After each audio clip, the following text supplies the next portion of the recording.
बंदी छोड़ सतगुरु रामपाल जी महाराज जी की जय हो। परमात्मा की सभी प्यारी आत्माओं को दास का सत्साहिब।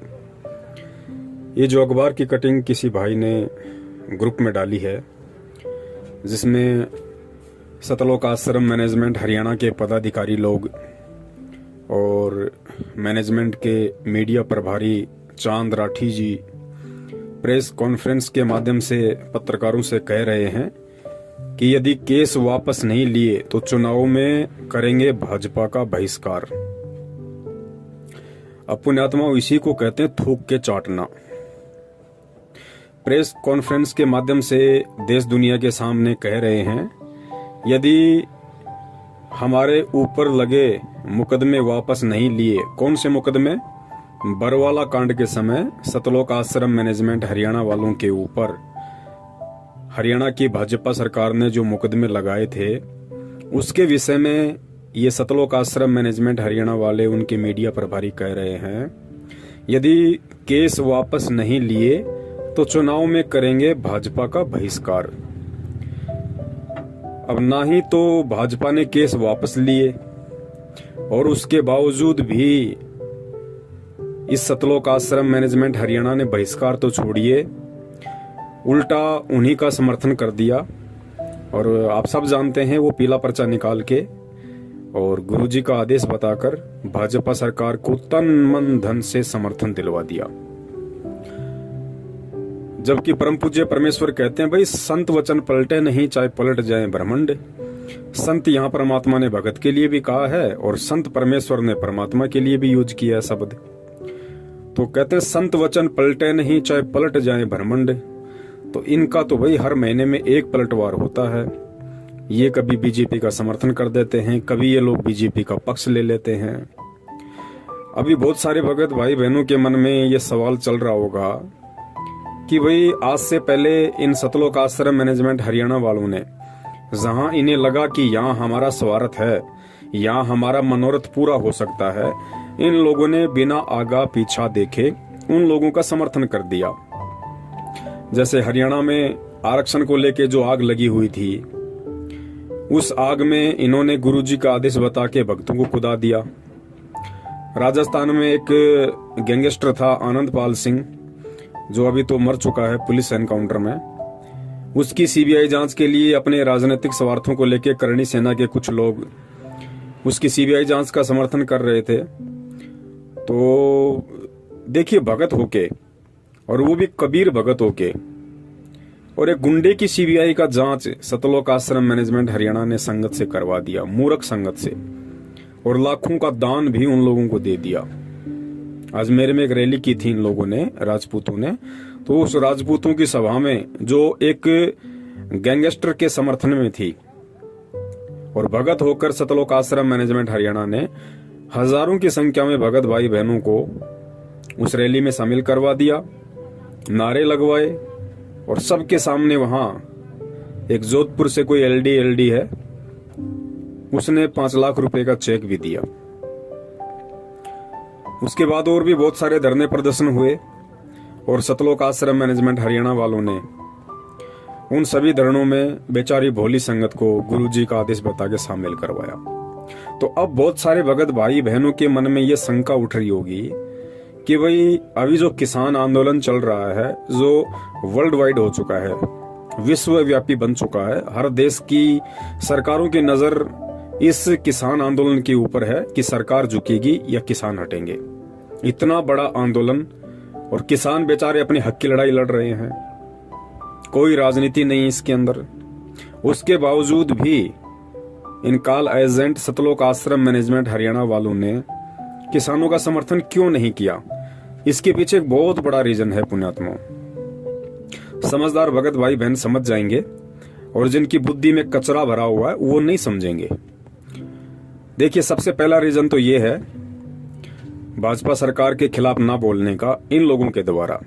पहला रीजन तो ये है कि आपने देखा होगा, हाल ही कुछ दिनों पहले इन्होंने एक पीला पर्चा निकाला था, जिसमें बिहार और हरियाणा में जो चुनाव थे उन चुनाव में इन लोगों ने उस पीले पर्चे के माध्यम से संगत को आदेश दिया था कि गुरुजी का आदेश है, हमने बीजेपी का बिहार में और हरियाणा में जो चुनाव है तन मन धन से समर्थन करना है और अपने आसपास के यार मित्र रिश्तेदारों को भी कन्विंस करना है कि आप बीजेपी को वोट डालिए, क्योंकि बीजेपी की विचारधारा और संत रामपाल जी महाराज जी की विचारधारा मेल खाती है। ये देश दुनिया को आगे बढ़ाने की विचारधारा। ऐसा कह के इन्होंने बेचारी भोली संगत से वोट भी डलवाई और सपोर्ट भी करवाया।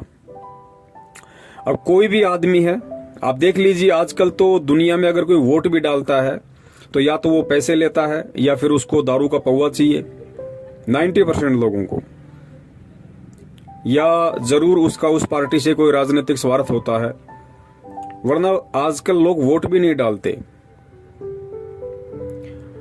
तो सबसे पहला रीजन तो ये था कि बीजेपी सरकार को मूर्ख बनाते हुए इस सतलोक आश्रम मैनेजमेंट हरियाणा ने ये कह के कि संत रामपाल जी महाराज जी के 3 करोड़ शिष्य हैं, जबकि ये गलत है। 15 लाख से ऊपर शिष्य संत रामपाल जी महाराज जी के वर्तमान में पूरे विश्व में नहीं है, 15 लाख से ऊपर नहीं है।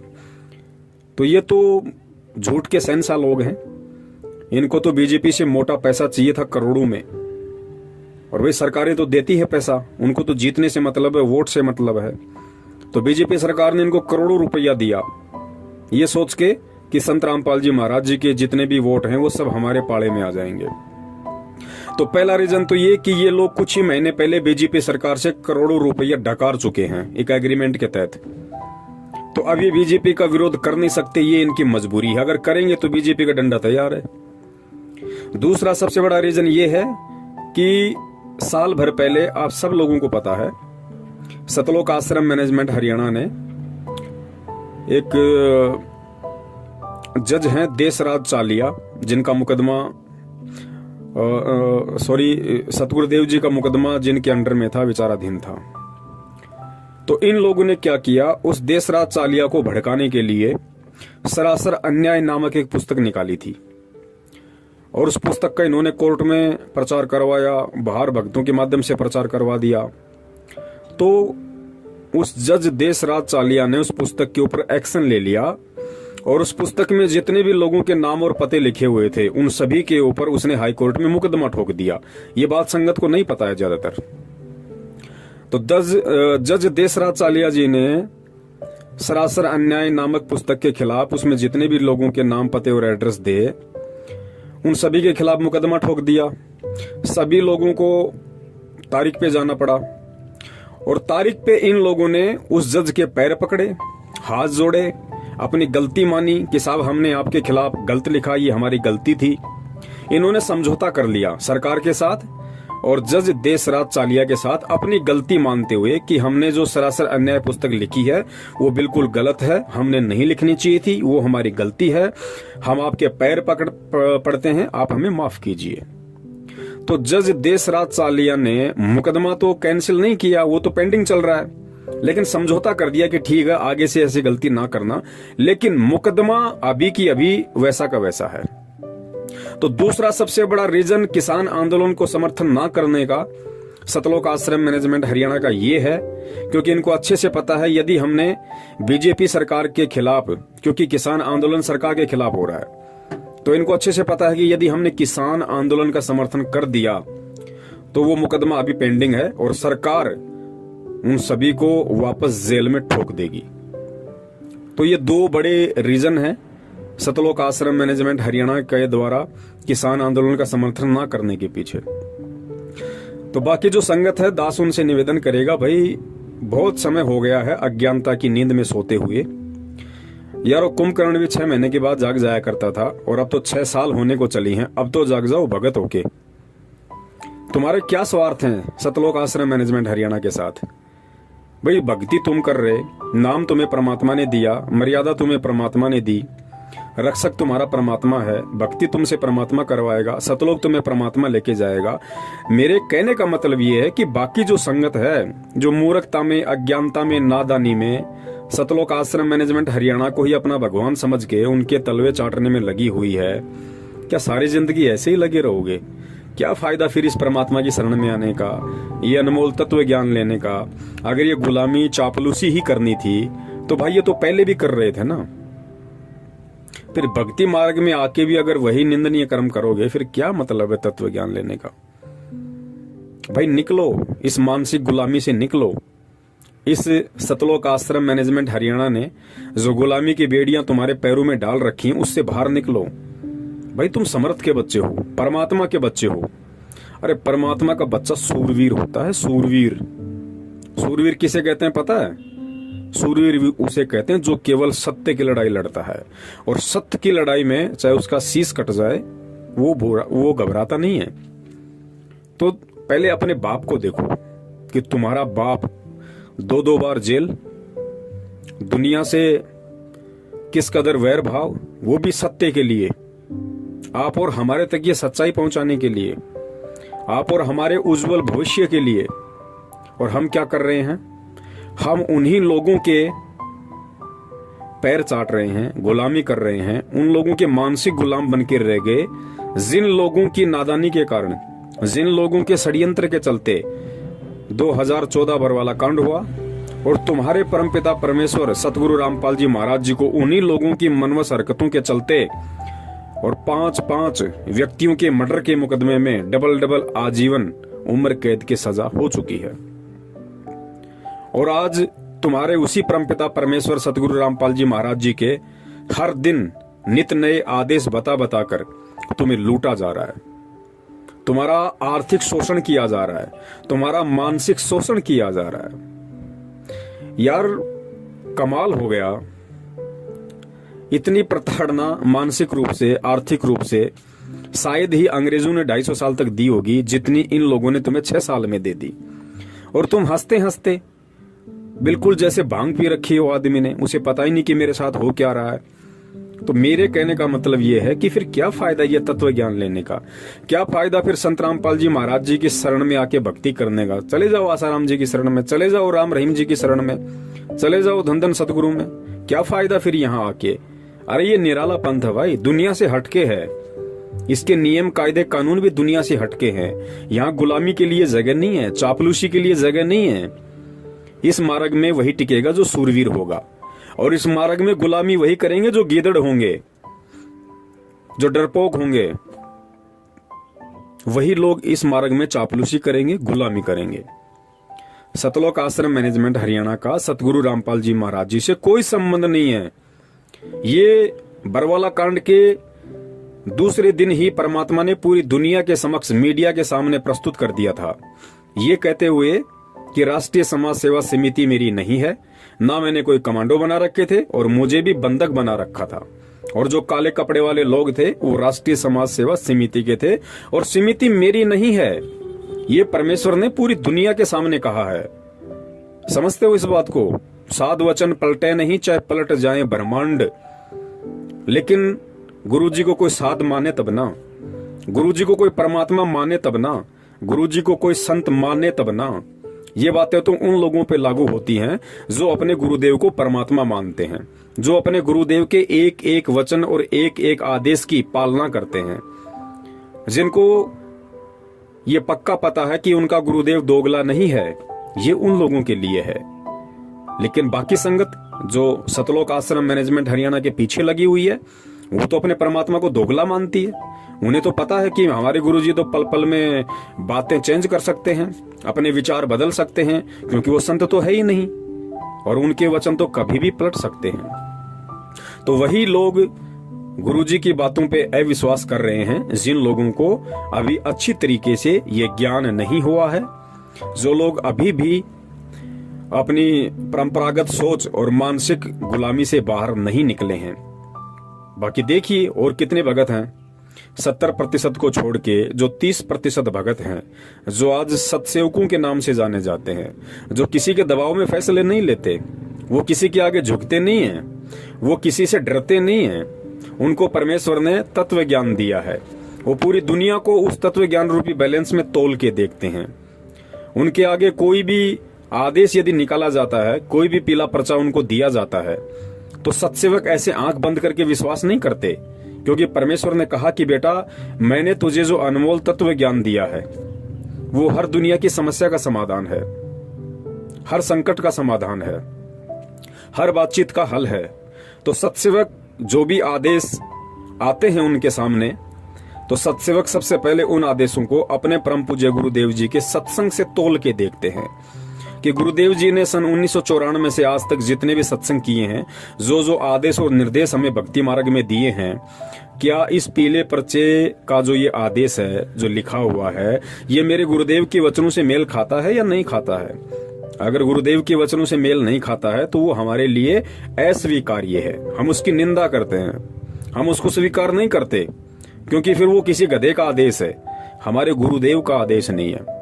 गधा यानी जीव और परमेश्वर गुरु यानी पीव, वो पीव के आदेश नहीं, वो जीव के आदेश हैं। तो जीव तो गधा भी है, जीव कुत्ता भी है, जीव इंसान भी है।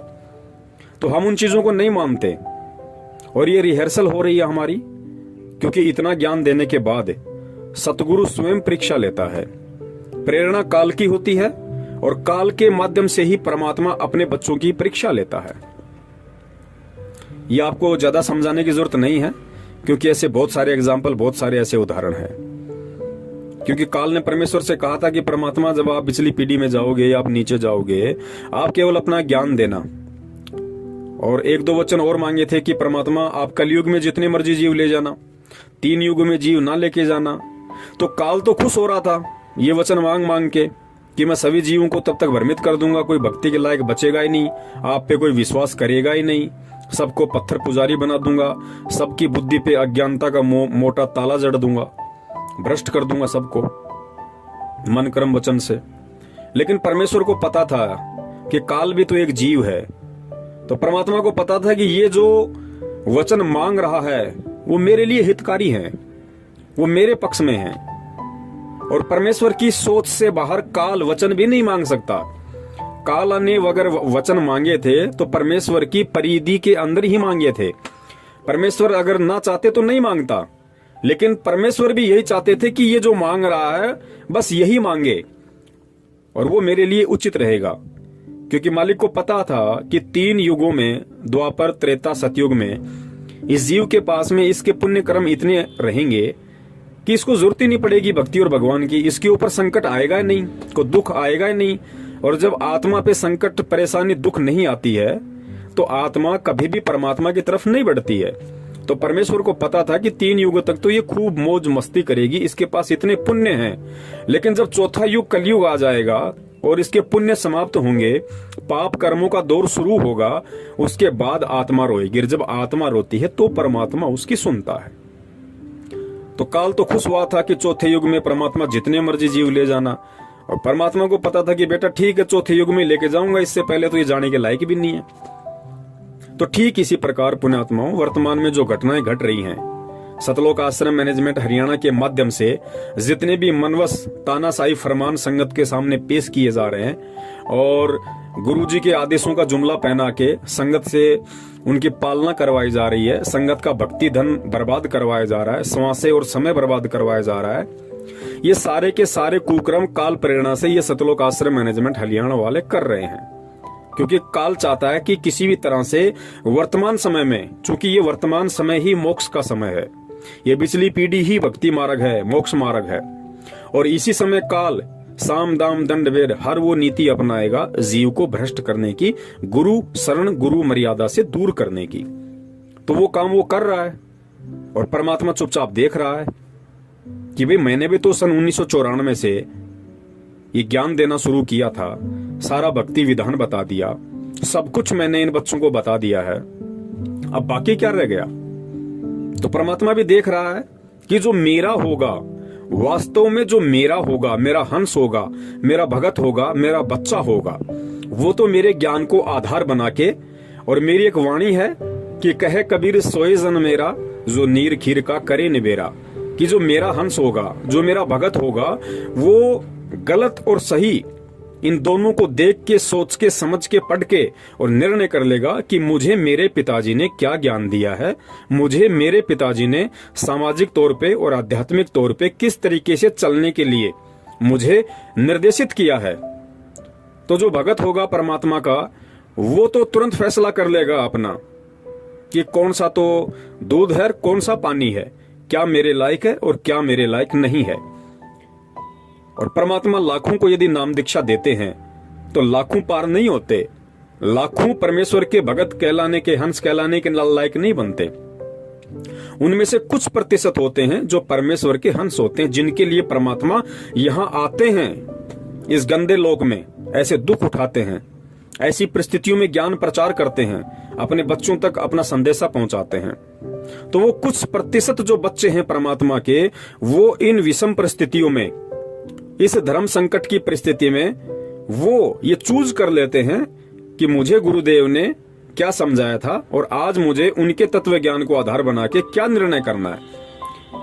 क्योंकि देखिए, हम स्कूल में बच्चा भेजते हैं और इस स्कूल में हजारों की संख्या में बच्चे पढ़ते हैं, तो क्या सभी बच्चे पास होते हैं? कोई मेरिट आता है, कोई फर्स्ट आता है, कोई सेकंड, कोई थर्ड, कोई सप्लीमेंट्री, कोई कप्लीमेंट्री, कोई बिल्कुल फेल हो जाता है, कोई बीच में छोड़ के भग जाता है। होता कि नहीं होता? ठीक इसी प्रकार ये आध्यात्मिक मार्ग है। गुरुदेव हमारे शिक्षक हैं, हम स्टूडेंट हैं, और जो ये आध्यात्मिक क्षेत्र है ये हमारा स्कूल है, हमारा कैंपस है। तो ठीक यही स्थिति यहाँ लागू होती है। गुरुदेव की यदि लाखों की संख्या में स्टूडेंट बन गए तो सभी लोग भक्ति के लायक नहीं होते। बहुत सारे लोग ऐसे होते हैं जिनको परमात्मा नई भक्ति की कलम चढ़ाते हैं, उनके अंतःकरण में प्रथम बार भक्ति का बीज डालते हैं।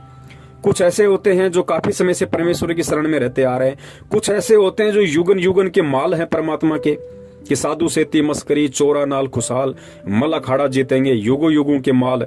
युगो युगों के माल यानी परमात्मा के भक्ति पहलवान, भक्ति रेसलर, जो अनंत युगों से परमेश्वर की भक्ति करते आ रहे हैं। तो वो मेरिट भी आ जाएंगे, वो फर्स्ट भी आ जाएंगे और तुरंत उनकी नौकरी लगेगी, सतलोक जाएंगे।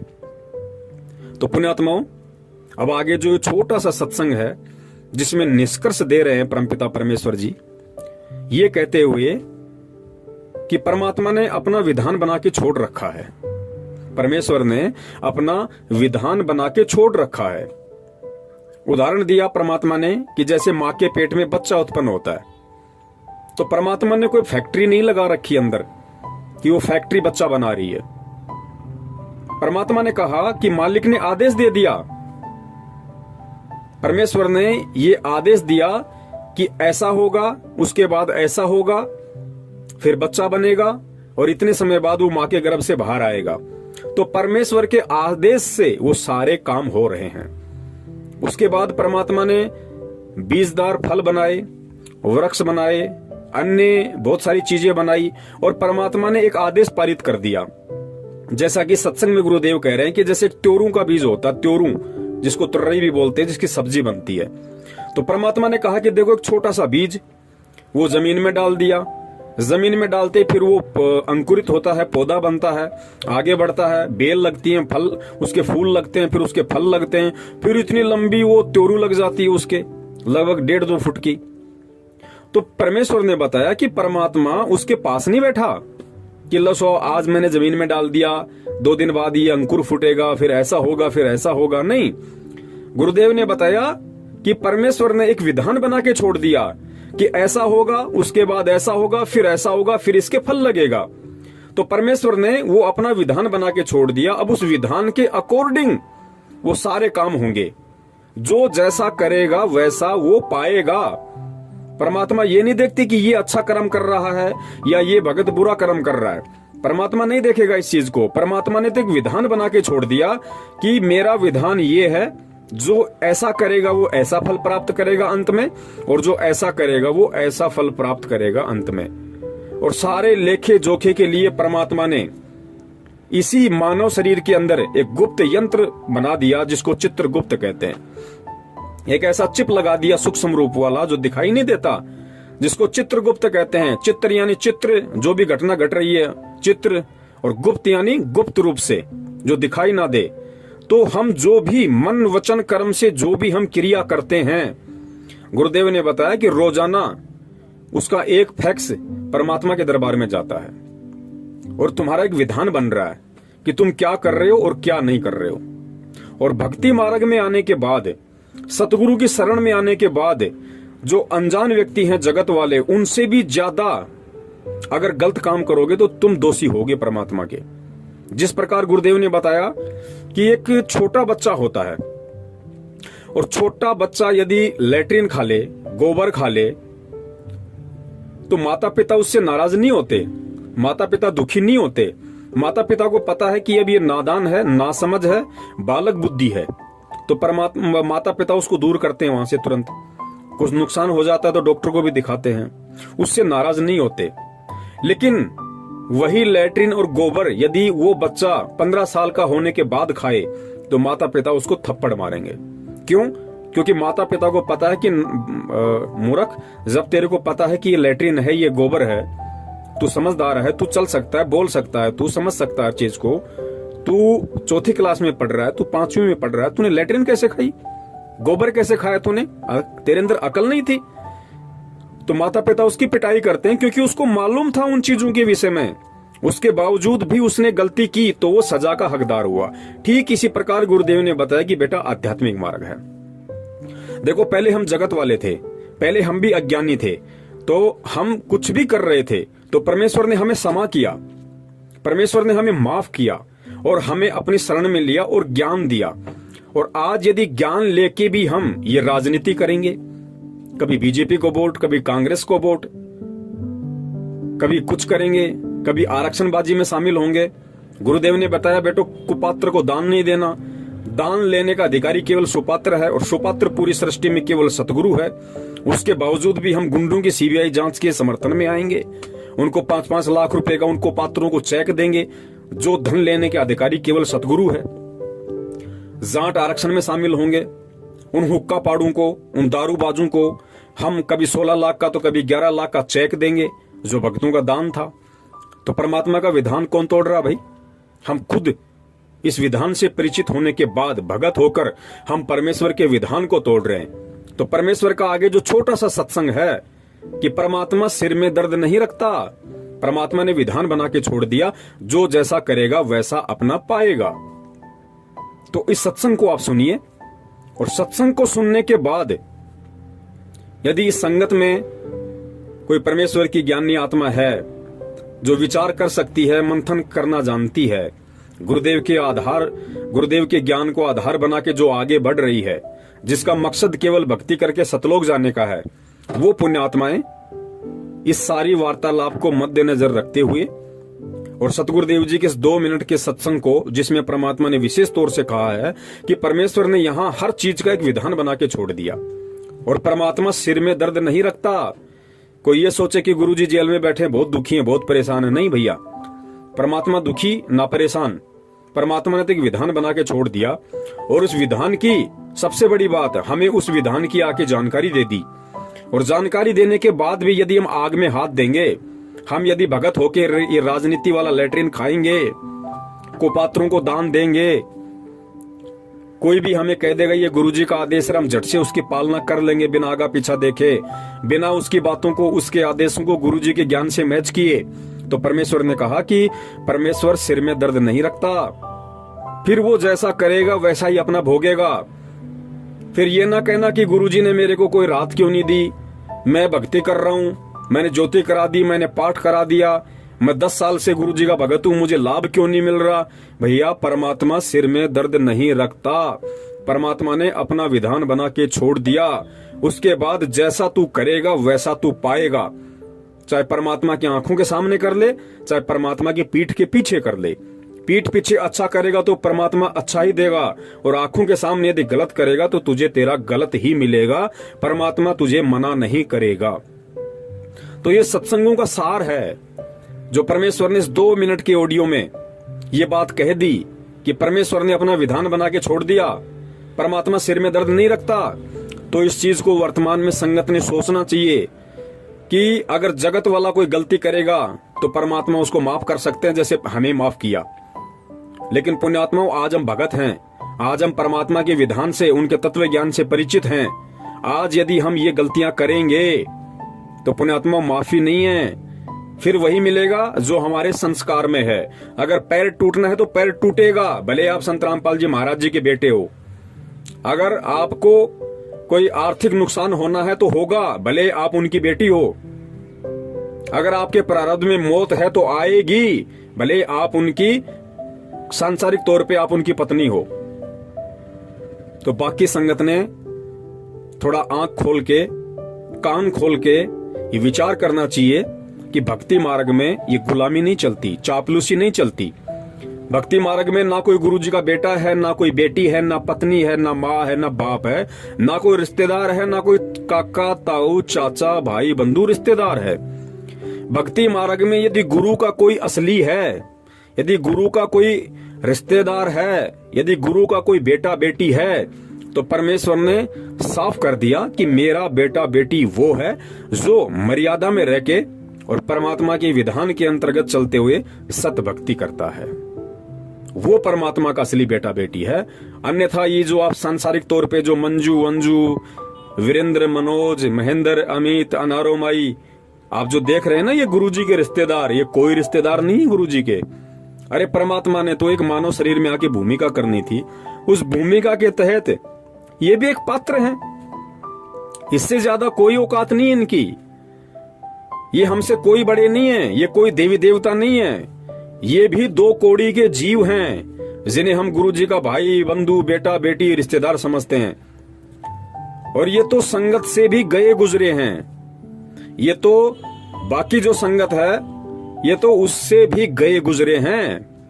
इनका तो कोई औचित्य नहीं अगर ज्ञान आधार से आप देखो तो पुण्यात्माओं विचार करो, समझो। ये मौका गुरुदेव कहते हैं ना कि यो सौदा फिर ना ही रे संतो, यो सौदा फिर ना ही। समझ जाओगे तो फायदे में रहोगे, वरना एक बार ये शरीर छूट गया ना, उसके बाद फिर रोगे इस समय को। अनंत युगों तक, करोड़ों युगों तक ये समय नहीं आएगा। और ध्यान रखना, अगर समय आ गया फिर यही लाइन है, फिर यही सब कुछ कायदे कानून, फिर काल इसी तरीके से भ्रमित करेगा, फिर एक ऐसा मैनेजमेंट होगा, फिर ऐसा एक गुरुजी का भाई होगा, फिर ऐसे ही सत्सेवक होंगे जो तुम्हें जगाएंगे और फिर तुम होंगे। और निर्भर करेगा उस समय तुम्हारे संस्कारों पे कि आज कितना तुम जागोगे या नहीं जागोगे, या फिर ठोकर खाकर करोड़ों युग तक गधे कुत्ते सुअर बनते हुए फिर उस समय का इंतजार करोगे। तो मौका है। और गलतियां यदि आपने कर दी आज से पहले तो परमेश्वर से क्षमा याचना करो, और अगर नहीं हुई है तो बहुत अच्छी बात है, आगे विशेष ध्यान रखो। और सुनो ये परमेश्वर का छोटा सा सत्संग, जिसमें परमात्मा ने समझदार और ज्ञानी आत्मा के लिए बिल्कुल क्लियर कर दिया कि भैया मेरा कोई नहीं है, मेरा वो है जो मेरा है। और गुरु का मेरा कौन है, गुरु का अपना कौन है, जो गुरु की भक्ति को मर्यादा में रह के करता है। तो समझिए परमात्मा के विधान को। और पुण्यात्माओं, बचो इन काल एजेंट सतलोक आश्रम मैनेजमेंट हरियाणा वालों से। बचाओ अपनी भक्ति धन को, अपने समय को, अपनी समासों को। सत साहिब, जय हो बंदी छोड़ की।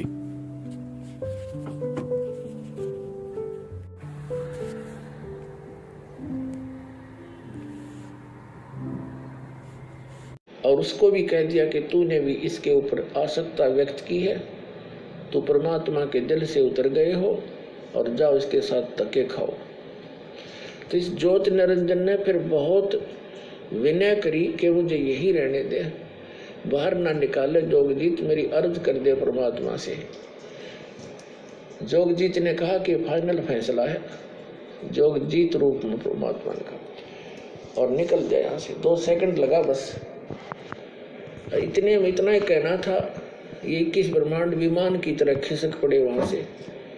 पर जिसके एक वचन पर सारे ब्रह्मांड चल रहे हैं, कबीर परमात्मा के, सतपुरुष के पूरे एक वचन से कि जाओ ऐसे ऐसे करो, ऐसे सब पदार्थों में गुण एक वचन से भर दिए।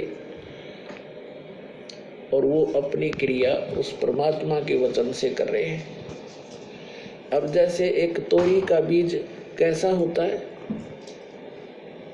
और उसको बीज देते हैं और उसमें क्या बन जाता है, फिर आगे क्या लगते हैं, क्या ये जादू नहीं?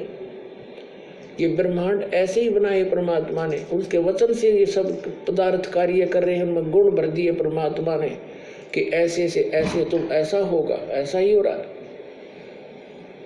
हमारा माँ के पेट में शरीर बनता है, एक पानी की बूंद तो है, अंदर फैक्ट्री लगा रखी है, उस मालिक का आदेश ऐसे होगा। अरे देखो क्या बने हैं, कैसे सुंदर, कितने कितने मोड़, कहाँ कहाँ इसमें हार्ड न्यारी, चाम अलग से, रक्त अलग से, सब मलमूत्र की कोथली न्यारी न्यारी।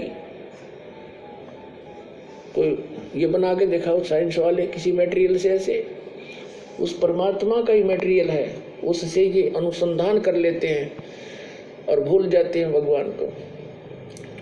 तो सब गुण उसी के दिए हुए हैं, उनका आदेश है ऐसे ऐसे होगा, इसके बाद ऐसे होगा, वो ही हो रहा है।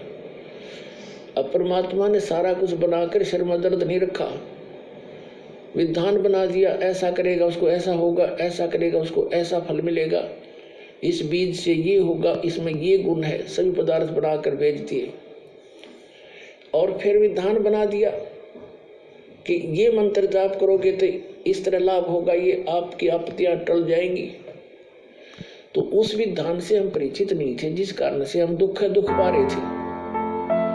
अब वो विधान इस दास को बता दिया परमात्मा ने और सरियाम कर्ण का आदेश दे दिया।